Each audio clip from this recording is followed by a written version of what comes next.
दिखाते हैं जहां कैसे हाथी के साथ सेल्फी लेने के चक्कर में लोगों की जान पर बनाई। अगले 30 सेकंड में देखिए पूरी खबर। आगे आगे भागते हुए युवक और पीछे दौड़ते हाथी। अरे चौंकिए मत, यहाँ इन नौजवानों और हाथियों के बीच कोई रेस नहीं लगी है।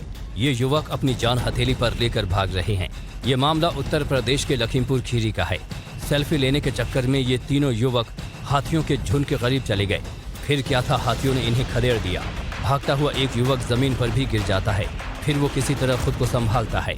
सोशल मीडिया पर वायरल ये वीडियो दुधवा टाइगर रिजर्व के पालिया गौरी फंटा मार्ग का बताया जा रहा है।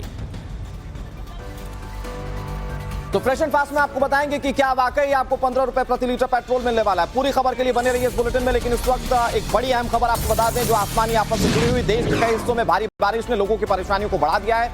जम्मू कश्मीर के सांबा में नदी में बही कार, अचानक से नदी का जलस्तर बढ़ने के चलते हादसा हुआ।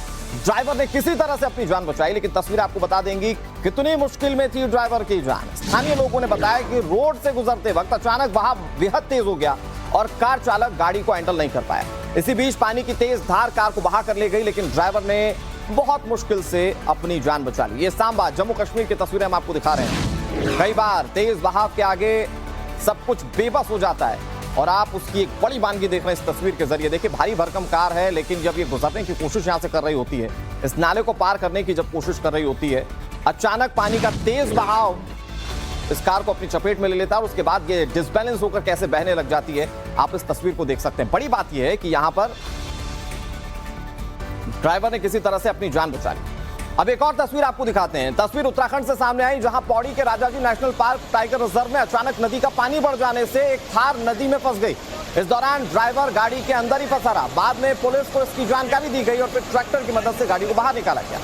राहत की बात यह है कि शख्स की जान बचाई जा सकी। देखिए ये हरिद्वार की तस्वीर है और ट्रैक्टर से कैसे इस थार का रेस्क्यू किया गया। थार वैसे तो बहुत भारी भरकम गाड़ी होती है, 4x4 की गाड़ी होती है। लोग इसको ट्रैवलिंग में बहुत सेफ मानते हैं।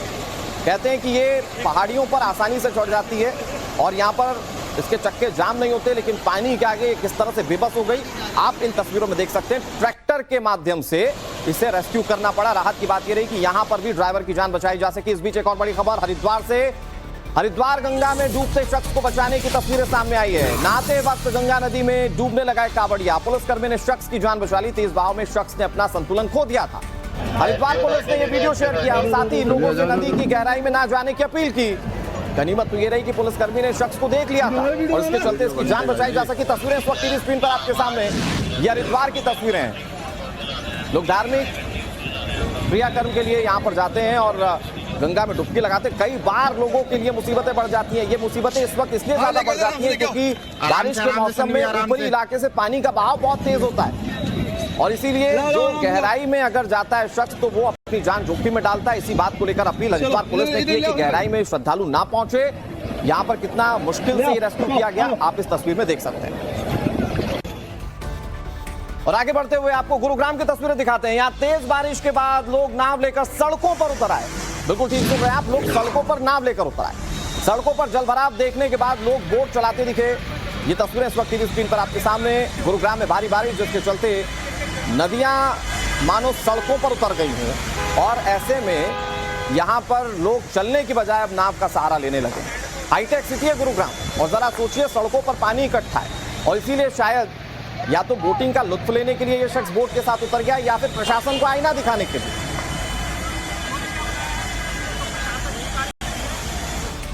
इस बीच खबर पीओके से। पीओके के मुजफ्फराबाद में उपनाती नदी के बीच कुछ लोग फंस गए जिसके बाद इनका रेस्क्यू किया गया।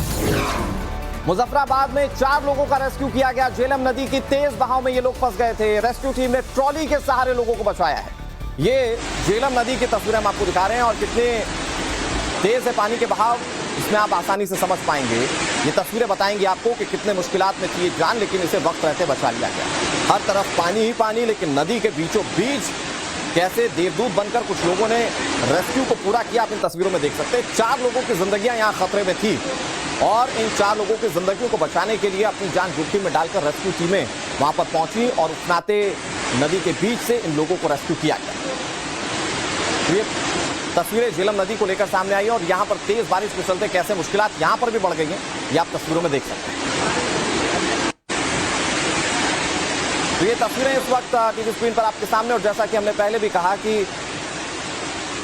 ये बहुत मुश्किल से जान बचाई जा सकी, और जान बचाने के लिए आप देखिए खुद वहां पर जो तार लगे हुए थे उसके माध्यम से लोगों को निकाला गया। अब देखिए मैं आपको इस रेस्क्यू ऑपरेशन को कैसे अंजाम दिया गया मैं आपको समझाने की कोशिश करता हूं। देखिए ये एक वायर के माध्यम से यहां पर लोगों को बाहर निकाला जा रहा है। अब देखिए यहां पर ये रेस्क्यू टीम के लोग हैं, और ये रेस्क्यू टीम के जो लोग हैं यहां से बीचों बीच, ये देखिए ये नदी नीचे कितनी तेज बहाव के साथ बह रही है, यहां से बीचों बीच इस तरफ लाने की जो कोशिश है ये मुश्किलात भरी है। जो लोग यहां पर रेस्क्यू ऑपरेशन को अंजाम दे रहे हैं उन लोगों की जान भी मुश्किल में, लेकिन वो कैसे मुश्किल जान रखकर यहां से लोगों को रेस्क्यू कर रहे हैं आप इन तस्वीरों में देख सकते हैं। और ये बताता है कि बारिश का कहर कैसे लगातार बरप रहा है, और जो नदियां उफान पर हैं वो नदियां कैसे लोगों की जिंदगियों पर भारी पड़ सकती हैं, आपने इन तस्वीरों में देखा।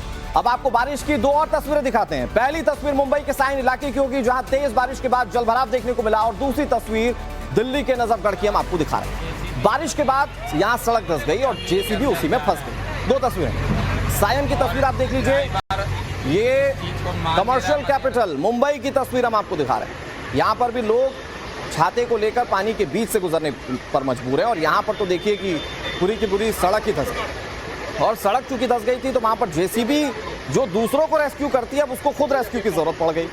अब आप देख सकते हैं कि यहाँ पर सड़क जितनी धंसी थी उससे तो जेसीबी का निकल पाना मुश्किल, और सिर्फ जितने हिस्से में जेसीबी फंसी है वहीं सड़क नहीं धंसी है। इसके अलावा कई और इलाके हैं जहां पर आप देख सकते हैं कि सड़क धंसी हुई नजर आ रही है। इधर हरिद्वार से लेकर केरल तक बारिश और बाढ़ और मानसूनी आफत की तस्वीरें सामने आ रही हैं। आपको दिखाते हैं कैसे कर्नाटक, दिल्ली, गुरुग्राम के साथ साथ असम में भी पानी लोगों के लिए परेशानी बन चुका है। और ये अलग अलग राज्यों की कुल 8 तस्वीरें आपके सामने हैं। दिल्ली, मुंबई, गुरुग्राम, जम्मू कश्मीर के सांबा, असम के नलबाड़ी, कर्नाटक के मंगलुरु, केरल के त्रिशूर और हरिद्वार की तस्वीरें हम आपको दिखा रहे हैं। आप देखिए फ्रॉम टॉप टू बॉटम, अगर इन तस्वीरों में आप देखेंगे पानी का सितम किस तरह से लोगों के लिए परेशानी बना हुआ है, आप इन तस्वीरों में देख सकते हैं। कुल मिलाकर स्थिति यह है कि उत्तर से लेकर दक्षिण तक आसमानी आफत है। मौसम विभाग ने कहां-कहां अलर्ट जारी किया गया है, अब आपको दिखाते हैं 1 मिनट में बाढ़ और बारिश से जुड़ी बड़ी खबरें। कर्नाटक के कई जिलों में भारी बारिश जारी है। ये तस्वीरें मंगलुरु की है जहां बारिश के बाद सड़कों पर पानी भर गया, वाहनों की रफ्तार काफी धीमी पड़ गई और यातायात प्रभावित रहा। लगातार हो रही बारिश के बीच मौसम विभाग ने बारिश से और भारी बारिश को लेकर अलर्ट जारी किया है। केरल के कोच्चि में झमाझम बारिश के बाद कई इलाकों में पानी घुस गया। घर और दुकान बाढ़ के पानी में डूबे हुए नजर आए, जिसके बाद लोगों को परेशानियों का सामना करना पड़ा। आपको बता दें कि केरल में मानसून के दस्तक के साथ ही बारिश का दौर शुरू हो चुका है। उत्तर प्रदेश समेत पूरे उत्तर भारत में बारिश का कहर जारी है। ये तस्वीरें राजधानी लखनऊ की, जहां वजीरगंज क्रिश्चियन कॉलेज के गेट के पास सड़क धंस गई। गनीमत यह रही कि ड्राइवर ने मौके पर ब्रेक लगा दिया और कार की रफ्तार पर काबू पा लिया, जिसके चलते ये बड़ा हादसा टल गया। बारिश और बाढ़ ने देश के कई राज्यों में तबाही मचा रखी है। गुजरात में पिछले कई दिनों से भारी बारिश का दौर जारी है। पिछले 3 दिनों में बारिश और बाढ़ की चपेट में आने से 10 लोगों की मौत हो चुकी है। राज्य के जूनागढ़, कच्छ, जामनगर और सूरत समेत कई इलाकों में बारिश के चलते बाढ़ जैसे हालात बने हुए। और देखिए बुलेटिन में हम आपको आगे दिखाने जा रहे हैं कैसे मिलेगा आपको 15 रुपए लीटर पेट्रोल। ये पूरी खबर क्या आप देखेंगे, लेकिन उससे पहले एक बड़ी खबर आपको बता दें। मध्य प्रदेश के सीधी जिले में आदिवासी युवक पर पेशाब करने वाले आरोपी को गिरफ्तार कर लिया गया। पुलिस के हत्थे चढ़ चुका है आरोपी प्रवेश शुक्ला। आरोपी प्रवेश शुक्ला को हिरासत में लिया गया। सीधी में आदिवासी शख्स से बदसलूकी का मामला। रात 2 बजे पुलिस ने कार्रवाई की और आरोपी को पकड़ लिया। हालांकि इस पर बहुत तीखी प्रतिक्रियाएं सामने आ रही हैं। ये शर्मसार कर देने वाली घटना है कि किसी की मानसिक हालत ये हो सकती है कि वो किसी दूसरे शख्स पर इस तरह का कृत्य करे। ये तस्वीर अपने आप में झकझोर देने वाली है। यह आदिवासी शख्स के ऊपर पेशाब करता हुआ शख्स प्रवेश शुक्ला नाम है इसका, और अब इसके ऊपर कार्रवाई की जा रही है। मुख्यमंत्री साफ कह चुके हैं रासुका के तहत कार्रवाई की जाएगी और कार्रवाई ऐसी होगी जो पूरे देश के लिए नजीर हो। अपराध पंजीकृत करने के पश्चात आरोपी को गिरफ्तार किए जाने के बाद रेगुलर रूप से जो है थाना विभिन्न थानों की हमने पुलिस टीम बनाई थी और रेगुलर रूप से ये अपना जो है क्षेत्र में जो है सूचना संकलन कर रहे थे, विभिन्न जगह पर दबिश दे रहे थे। इसी आधार पर जो है लगभग रात्रि 2 बजे के आसपास जो है आरोपी को जो है हिरासत में लिया गया है और अब उनसे पूछताछ की जाएगी और साथ ही साथ के प्रकरण में अग्रिम विवेचना की जाएगी। इस मामले में मुख्यमंत्री शिवराज सिंह चौहान ने अधिकारियों को राष्ट्रीय सुरक्षा कानून यानी कि रासुका के तहत कार्रवाई करने के निर्देश दिए। सीधी पेशाब कांड पर सीएम शिवराज सिंह चौहान का बयान सामने आया। सीएम कह रहे हैं कि आरोपी को सख्त सजा दी जाएगी, आरोपी को किसी कीमत पर नहीं बख्शा जाएगा। मुख्यमंत्री शिवराज सिंह चौहान की ओर से यह तीखी प्रतिक्रिया सामने आई, सुनिए। कलंकित किया है, घोर अमानवीय कृत्य किया है। ऐसा अपराध जिसके लिए कठोरतम सजा, कठोरतम शब्द भी कम पड़ता है, लेकिन मैंने निर्देश दिए कि कठोरतम सजा दी जाए, कड़ी से कड़ी कार्रवाई की जाए। ऐसी कार्रवाई जो उदाहरण बने, हम उसको किसी भी कीमत पर छोड़ेंगे नहीं। और देश में 15 रुपए लीटर पेट्रोल मिलेगा क्या, पूरी खबर आपको बुलेटिन में दिखाएंगे, लेकिन उससे पहले एक अहम खबर राजधानी दिल्ली से, जहां महंगाई के खिलाफ प्रदर्शन कर रही महिला कांग्रेस की कार्यकर्ताओं के साथ पुलिस ने बदसलूकी की और इसका वीडियो तेजी से वायरल हो रहा है। कांग्रेस महिला कार्यकर्ताओं से दिल्ली पुलिस की बदसलूकी की तस्वीरें हम आपको दिखा रहे हैं। प्रदर्शनकारी महिलाओं को हटाने के लिए पुलिस ने धक्का मुक्की तक कर दी। एसएचओ संजीव कुमार ने प्रदर्शनकारी महिलाओं को धक्का दे दिया। देखिए ये तस्वीरें हैं। प्रदर्शन करना लोकतांत्रिक देश में सबका अधिकार होता है, लेकिन पुलिस इस तरह से प्रदर्शन से उठाएगी, ये सवाल बहुत बड़ा है। और अमूमन जब महिलाएं प्रदर्शन करती हैं तो महिला पुलिसकर्मियों को वहां होना चाहिए, ऐसा क्यों नहीं था ये समझ से परे है। लेकिन फिलहाल यहाँ पर महिला कांग्रेस की कार्यकर्ताओं से कैसे बदसलूकी की गई, उसकी बड़ी तस्वीर इस वक्त आप टीवी स्क्रीन पर देख रहे हैं। और अगली तस्वीर पंजाब से, लुधियाना में हवा में कैसे उल्टा लटक गया क्रेन, पूरी खबर देखिए अगले 30 सेकंड में। आपने कभी क्रेन को हवा में लटका हुआ देखा है? अगर नहीं देखा है तो देख लीजिए। ये पूरा मामला लुधियाना के गौशाला रोड का है। एक वजनी सामान को शिफ्ट करने के लिए क्रेन को मंगाया गया था, लेकिन उसके बाद जो हुआ उसे देख सब चौंक गए। सामान के वजन के कारण क्रेन हवा में 15 फीट ऊपर चला गया। हादसा इतना खतरनाक था कि आसपास की कई इमारतों को भी भारी नुकसान पहुंचा। इस दुर्घटना से आसपास के लोग भी चौंक गए। लोग क्रेन को हवा में लटका हुआ देख हैरान रह गए। और जल्दी हम आपको बताने वाले हैं कैसे मिलेगा 15 रुपए प्रति लीटर पेट्रोल, लेकिन उससे पहले एक अहम खबर उत्तर प्रदेश से, जहां सीएम योगी आदित्यनाथ के खौफ से आतंकी भी उत्तर प्रदेश छोड़ने लगे हैं। बिग ब्रेकिंग, यूपी एटीएस का आतंकी से पूछताछ में चौंकाने वाला खुलासा हुआ है। आतंकी रिजवान और सद्दाम से पूछताछ में बड़ा खुलासा, युवाओं को ब्रेन वॉश कर उन्हें कट्टर बनाता था रिजवान। आतंकी समीर की मौत का बदला लेना चाहता था ये रिजवान नाम का शख्स। सीएम योगी से डरकर आतंकी रिजवान बिहार भाग गया था। मुख्यमंत्री योगी आदित्यनाथ पहले ही चेतावनी दे चुके हैं, अपराधी या तो प्रदेश छोड़ दे या अपराध छोड़ दें। इधर यूपी एटीएस ने 2 दिन पहले ही जम्मू कश्मीर के रहने वाले आतंकी रिजवान और गोंडा में रहने वाले सद्दाम को गिरफ्तार किया था। दोनों से जारी पूछताछ में बड़े बड़े और चौंकाने वाले खुलासे हुए हैं। पूछताछ के आधार पर दोनों आतंकियों के मंसूबे काफी मेल खाते हुए नजर आ रहे हैं। सूत्र बता रहे हैं कि दोनों आतंकी हिंदुस्तान को इस्लामिक कंट्री बनाने के साथ खुद एक फौज बनाना चाहते थे। और यही वजह है कि जब ये खुलासे कर रहे हैं तो ये चौंकाने वाली बातें सामने आ रही है कि आखिर देश में कैसे आतंकी साजिशों को अंजाम देने की कोशिशें की जा रही है। अब आपको आतंकी रिजवान से जुड़े 10 बड़ी बातें बताने जा रहे हैं जो सनसनीखेज खुलासे हुए हैं उसको लेकर। अब मैं सबसे पहला खुलासा आपको बताता हूं। अंसार गजवातुल हिंद आतंकी संगठन का मेंबर है ये रिजवान, जिसे पुलिस ने पकड़ा है और अब इससे पूछताछ में कई सारे खुलासे हो रहे हैं। अगला खुलासा मैं आपको बताऊंगा। देखिए अगले खुलासे में आपको पता चलेगा कि कैसे इसने पूरी प्लानिंग की हुई थी देश में आतंकी गतिविधियों को अंजाम देने के लिए। देखिए दूसरा बड़ा खुलासा, उन्नाव की मीट फैक्ट्री में काम किया और युवाओं का ब्रेन वॉश ये किया करता था। आमतौर पर अपने संगठन में जोड़ने के लिए आतंकी इस तरह की चीजें करते हैं। तीसरा बड़ा खुलासा, उत्तर प्रदेश में 1 साल रहा लेकिन योगी सरकार से डरकर ये बिहार चला गया। ये बाबा जिनकी आप फोटो देख रहे हैं, इनसे डरकर ये बिहार चला गया।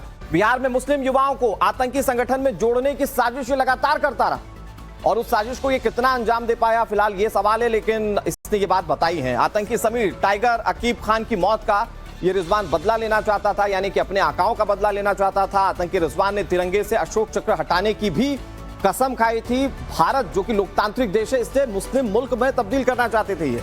रिजवान ने मिशन को पूरा करने के लिए कट्टरपंथी गाने तक बनाए थे और इन गानों से युवाओं को वो डराता था, बरगलाता था। मुसलमानों की एक सेना बनाकर भारत को इस्लामिक राष्ट्र बनाने की साजिश इस रिजवान की ओर से की गई। गोंडा के सद्दाम के साथ मिलकर यह साजिश रच रहा था और ये सद्दाम और रिजवान दोनों अब पुलिस के हत्थे चढ़ चुके हैं, जांच टीम के हत्थे चढ़ चुके हैं। बम एक्सपर्ट्स की तलाश में थे रिजवान और सद्दाम ताकि बम धमाकों से अपने मंसूबों को आसानी से अंजाम दे सकें। हालांकि पहले ही जांच टीम के हत्थे चढ़ गए और अब इनके खिलाफ कार्रवाइयां जो हैं वो बड़े पैमाने पर की जा रही है। ये साफ पता चलता है ये खुलासों से, जो सनसनीखेज खुलासे हमने आपको बताया कि कैसे देश के अंदर कुछ लोग जो हैं वो अपने आतंकी मंसूबों को अंजाम देने के लिए पूरी प्लानिंग के साथ देश के अलग अलग हिस्सों में फैले हुए हैं। हालांकि इनके खिलाफ हमारी जांच टीम कार्रवाइयां लगातार कर रही है। आगे बढ़ते हैं, देश भर की कुछ और बड़ी खबरें दिखाते हैं आपको अगले 1 मिनट में। राजस्थान की कांग्रेस सरकार में एक पोस्टर को लेकर खलबली मच गई। दरअसल जयपुर में पीसीसी दफ्तर के बाहर लगे बैनर पर किसी एक ने पोस्टर चस्पा कर दिया। पोस्टर में मंत्री जायदा खान पर ट्रांसफर के बदले 3 लाख रुपए लेने का आरोप लगाया गया। केरल के कन्नूर में कांग्रेस कार्यकर्ताओं ने पुलिस सुपरिटेंडेंट के खिलाफ मार्च खोल दिया। इस दौरान पुलिस और कार्यकर्ताओं के बीच टकराव देखने को मिला। सुरक्षा बलों ने भीड़ को खदेड़ने के लिए वाटर कैनन का इस्तेमाल भी किया। हिमाचल प्रदेश के डलहौजी में रणजीत सागर डैम देखने आए युवक डैम में डूब गए। युवकों को डूबने के बाद प्रशासन ने रेस्क्यू ऑपरेशन शुरू किया। गोताखोरों की मदद से बशोली प्रशासन युवकों को तलाश करने में जुटी हुई है। अब जरा सोचिए, सड़क पर चलते हुए अचानक आपके सामने भालू आ जाए तो क्या हो। कुछ ऐसा ही हुआ हिमाचल प्रदेश के डलहौजी में सड़क पार करते हुए स्थानीय लोगों को अचानक भालू नजर आ गया। 2 भालुओं को एक साथ देख लोग भाग खड़े हुए। भालू के नजर आने के बाद इलाके में डर का माहौल है।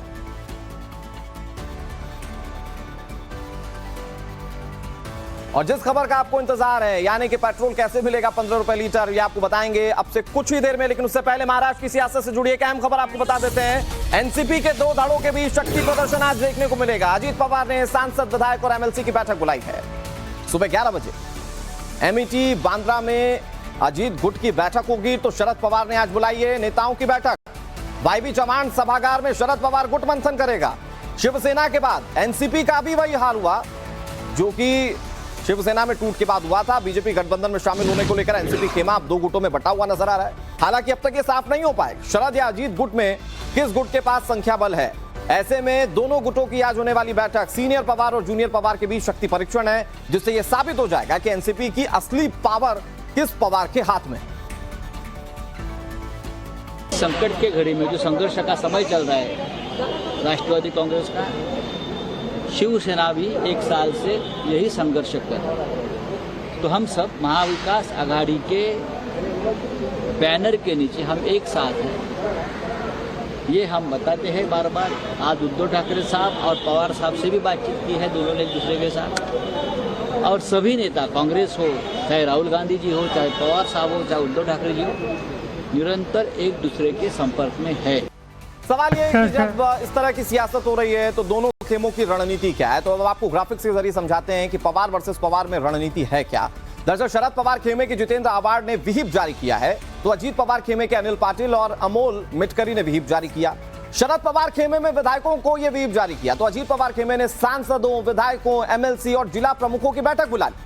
शरद पवार ग्रुप की बैठक में मुंबई के वाईबी चौहान सभागार में यह मंथन किया जाएगा, तो अजीत पवार ग्रुप की बैठक एमईटी बांद्रा में होगी। शरद पवार खेमा 1 बजे मीटिंग करेगा, तो अजीत पवार खेमे की 11 बजे बैठक है। शरद पवार खेमे का दावा है कि सिर्फ 9 विधायकों ने ही पाला बदला है। अजीत पवार खेमे का दावा है कि उनके समर्थन में एनसीपी के कुल 40 विधायक, और अगर 40 विधायक अजीत पवार के खेमे में है तो संख्या बल अजीत पवार के पास ज्यादा नजर आती है। लेकिन बैठक में यह तस्वीर साफ हो जाएगी कि कितना संख्या बल इन दोनों पवार के पास आज के वक्त में मौजूद है। कर रहे थे खबर सीधे आपसे जुड़ी हुई है। परिवहन मंत्री नितिन गडकरी का बड़ा बयान सामने आया। अब समझिए कि कैसे 15 रुपए प्रति लीटर पेट्रोल हो सकता है। पेट्रोल को 15 रुपए प्रति लीटर करने का लक्ष्य है, ये बात नितिन गडकरी ने कही। इथेनॉल और बिजली पर निर्भरता बढ़ाने से यह संभव हो पाएगा। नितिन गडकरी ने यह बात प्रतापगढ़ में अपने संबोधन के दौरान कही। उन्होंने कहा कि अगस्त महीने में इथेनॉल से चलने वाली गाड़ियां लॉन्च होंगी। उन्होंने यह भी कहा कि इथेनॉल और बिजली पर निर्भरता इससे बढ़ेगी। पेट्रोल का दाम घटकर इससे 15 रुपए प्रति लीटर हो सकता है। तो आप समझ गए होंगे कि अब कैसे 15 रुपए प्रति लीटर आपको पेट्रोल मिल सकता है। सरकार इसके लिए कदम उठा रही है। परिवहन मंत्री नितिन गडकरी ने इसको लेकर क्या कहा, सुनिए जरा। अब सब गाड़ियां किसानों ने तैयार किए हुए इथेनॉल पर चलेगी। 60% इथेनॉल, 40% बिजली, उसका अगर एवरेज पकड़ा जाएगा तो 15 रुपए लीटर पेट्रोल का भाव होगा। जनता का भला होगा, किसान ऊर्जा दाता बनेगा। तो आम जनता की जेब पर तो बहुत राहत मिलेगी, किसानों को भी इससे फायदा होगा। बात अगली खबर की जो बिहार की सियासत से जुड़ी हुई है। सीएम नीतीश और राज्यसभा सांसद हरिवंश की मुलाकात को लेकर यह खबर। दोनों नेताओं की मुलाकात से सियासी हलचल तेज हो गई है। मुख्यमंत्री नीतीश कुमार और राज्यसभा के सांसद उपसभापति हरिवंश सिंह की मुलाकात, और ये सियासी हलकों में इसको लेकर हलचल बेहद तेज है। इस मुलाकात के मायने क्या निकाले जाएं, क्या सियासत को लेकर कोई बात हुई है, क्योंकि जेडीयू कोटे के हैं हरिवंश सिंह, और ऐसे में जब जेडीयू अलग हो चुकी है एनडीए से तो क्या होगा भविष्य राजनीतिक तौर पर उनका, यह सवाल बड़ा है। हालांकि फिलहाल ये मुलाकात जो कि तकरीबन 1 घंटे तक चलती रही, मुख्यमंत्री आवास पर पटना में यह बैठक हुई। तो इस मुलाकात को लेकर अब कई सारी कयास जो हैं वो लगाए जा रहे हैं। टाइम्स नाम नवभारत आपको इस मुलाकात के मायने समझाने जा रहा है। ग्राफिक्स के जरिए समझिए कि आखिर इस मुलाकात के मायने क्या है। हरिवंश नारायण सिंह और नीतीश कुमार की मुलाकात, पूरे देश की नजर इस मुलाकात पर थी। ये मुलाकात हुई क्यों? ऐसे खास मौके पर जब विपक्षी एकता को लेकर नीतीश कुमार एक बहुत बड़े एंकर का रोल प्ले कर सकते हैं। राज्यसभा के उपसभापति हैं हरिवंश नारायण सिंह और इनकी मुलाकात जो है वो नीतीश कुमार से हुई। जल्दी से अगर अगली स्लाइड चला पाए। जेडीयू से राज्यसभा सांसद हैं। ये तमाम चीजें हम अपने दर्शकों को बता चुके हैं। आगे जो मेन मुद्दा है, नीतीश के साथ पीएम मोदी के भी करीबी माने जाते हैं हरिवंश सिंह। ये देखिए, ये सबसे इंपॉर्टेंट बात है। आगे एनडीए जेडीयू टूट के बाद भी हरिवंश ने उपसभापति का पद नहीं छोड़ा था, क्योंकि ये जेडीयू कोटे के हैं। इसके बावजूद वो एनडीए की सरकार में उपसभापति बने हुए हैं। ऐसे में इस मुलाकात पर सबकी नजर है। नए संसद भवन के उद्घाटन का जेडीयू ने विरोध किया था और उस विरोध के बावजूद राज्यसभा के उपसभापति हरिवंश उद्घाटन कार्यक्रम में शामिल हुए थे। तो उसके बाद भी अब जब ये मुलाकात हो रही है तो ये तस्वीर क्या है, इसको हम समझाने की कोशिश करें। लैंड फॉर जॉब मामले से बिहार की सियासत गर्म है। नीतीश कुमार के सहयोगी तेजस्वी यादव को उसमें आरोपी बनाया जा चुका है और ऐसे में अब ये समझ रहे हैं कि 2024 के लिहाज से ये चुनाव जो है वो काफी ज्यादा अहम हो सकती है। इधर राजस्थान की राजनीति से जुड़ी इस वक्त की बड़ी खबर आपको बता दें, गहलोत और पायलट के बीच सुलह हो गई है। सूत्र ये बता रहे हैं, कल दिल्ली में राजस्थान को लेकर बड़ी बैठक हुई। बैठक से पहले दोनों के बीच सुलह की खबर है। सूत्र बता रहे हैं, दरअसल गहलोत सरकार ने नकल माफियाओं पर बड़ा फैसला लिया है, जिसके बाद बर्फ पिघली है। राज्य सरकार ने नकल माफियाओं पर उम्र कैद का फैसला लिया था, जो पायलट की बड़ी मांग थी। और ऐसे में बताया जा रहा है कि अब जो कलह की बातें थी, वो कलह की बातें पीछे कहीं रख दी जाएंगी साइड पे। सरकार के फैसले का सचिन गुट ने स्वागत किया है, लेकिन पायलट खेमे को एक और फैसले का इंतजार है। वसुंधरा सरकार में भ्रष्टाचार मामले की जांच की मांग पायलट गुट कर रहा है। खबर यह है कि चुनाव से पहले राजस्थान में कांग्रेस के लिए यह गुड न्यूज है और दोनों खेमे एक साथ मिलकर हो सकता है कि चुनाव लड़ें। वो सामने आ रही हैं। बाबा बागेश्वर के दौरे पर दिल्ली में एडवाइजरी जारी कर दी गई है। श्रद्धालुओं की भीड़ को देखते हुए दिल्ली पुलिस ने दिशा निर्देश जारी कर दिए हैं। 6 से 8 जुलाई तक उत्सव ग्राउंड आईपी एक्सटेंशन में यातायात प्रतिबंधित रहेगा। दिल्ली पुलिस की ट्रैफिक एडवाइजरी में पार्किंग सुविधाओं का भी जिक्र किया गया है। आपको यह बता दें कि दिल्ली के रामलीला उत्सव ग्राउंड में पंडित धीरेन्द्र कृष्ण शास्त्री के कथा का आयोजन 6 जुलाई से होगा, जिसके बाद 7 जुलाई को दिव्य दरबार सजेगा। 8 जुलाई को पंडित धीरेन्द्र कृष्ण शास्त्री के भक्त उनके दर्शन कर सकेंगे। और चूंकि आपने बिहार में बाबा बागेश्वर के दौरे को देखा होगा, कितनी बड़ी संख्या में लोग वहां पर इकट्ठा हुए थे। कुछ लाख लोगों के इकट्ठा होने की उम्मीद थी, 10 लाख से ज्यादा लोग पहुंचे थे। ऐसे में ये उम्मीद की जा रही है कि दिल्ली में भी जो लोगों की संख्या होगी वो बहुतायत में होगी और इसके लिए तैयारियां जो है वो पहले से कर दी गई हैं। अब आपको ये बताने की कोशिश करते हैं कि कहां कहां ये पूरे कार्यक्रम होने जा रहे हैं और कहां को लेकर क्या तैयारी है, क्या ट्रैफिक एडवाइजरी है। देखिए, उत्सव ग्राउंड आईपी एक्सटेंशन में हनुमान कथा वाचन का कार्यक्रम है और इसके आसपास के इलाके, जाहिर बात है कि अगर भीड़ बड़ी संख्या में पहुंचती है तो वहां पर लोगों को ट्रैफिक की समस्या से दो चार होना पड़ सकता है। सड़क संख्या, इसके अलावा सीबीएसई भवन के सामने गाजीपुर नाले पर रोड नंबर 56 का कट बंद किया गया है। ट्रैफिक को लेकर कैसे अलर्ट किया गया ये आपको बता रहे हैं। सीबीएसई भवन के सामने गाजीपुर नाले पर रोड नंबर 56 का कट बंद किया गया है। अगर आप अगली स्लाइड चलाएं तो मैं अगली बार जानकारी अपने दर्शकों को दे पाऊं कि कहां कहां ट्रैफिक को लेकर अलर्ट जारी किया गया है। और ये ट्रैफिक को लेकर अलर्ट जो है वो इसलिए जारी करना पड़ा क्योंकि बड़ी संख्या में लोगों के पहुंचने की उम्मीद की जा रही है।